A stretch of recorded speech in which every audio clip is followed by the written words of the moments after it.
report was about our facilities usage in our elementary schools, and whether or not it was possible to alleviate the space issues that we're having, and crowding issues that we're having, as well as our certain elementary schools being filled to capacity early in the spring during the registration period by virtue of readjusting district school zone lines.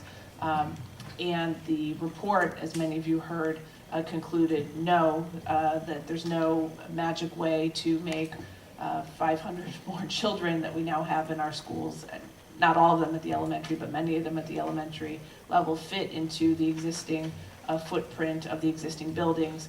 and that our portable classrooms, the 16 portable classrooms that are at our elementary schools, are very fast approaching the end of their useful and safe life. So that, and the consultant, Mr. Haber, recommended that we plan as soon as possible on creating 26 additional classrooms for our elementary students, both to replace the portables and meet the current capacity demands going into current and projected capacity demands going into the future. At the same time, we heard the demographic report from the Community Coalition on Race regarding the imbalance in a number of our schools where the demographic makeup of the students does not reflect the overall demographic makeup of the two towns or the overall school district, and that certain more extreme imbalances were becoming aggravated in certain schools. And we also heard about the increasing I don't want to say need, but the increasing imbalance, particularly at 3 elementary schools in particular, Seth Boyden, Tuscan, and South Mountain, as well as the need to engage in dialogue with the Seth Boyden community, both the opt-in community and the zone parents, as to next steps for that school community as part of the overall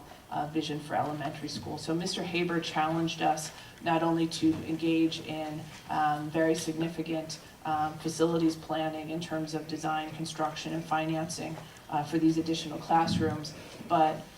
programmatic and organizational innovation so that we could find a way not only to build classrooms, but to build the school communities that we believe will reflect the overall makeup of our school community, and allow all the children of our district to be educated in equitable and diverse school environments. So that is the work that we have upon us, and the question is, when are we doing that work? Well, that work has started. It's not, you don't go from hearing that you need 26 classrooms to building 26 classrooms and having that vision, but right now through many committees, the board is working with administration to lay out the steps and to find that, to look at the other models that in surrounding communities they've pursued, both to promote greater diversity and socioeconomic balance within schools, as well as to work on models for elementary programming that are sustainable, to ensure that each school is a healthy, vibrant learning community that reflects the composition of the community. So we will be, that is work that I believe will be a driving project for the coming school year, and we'll be going into a board retreat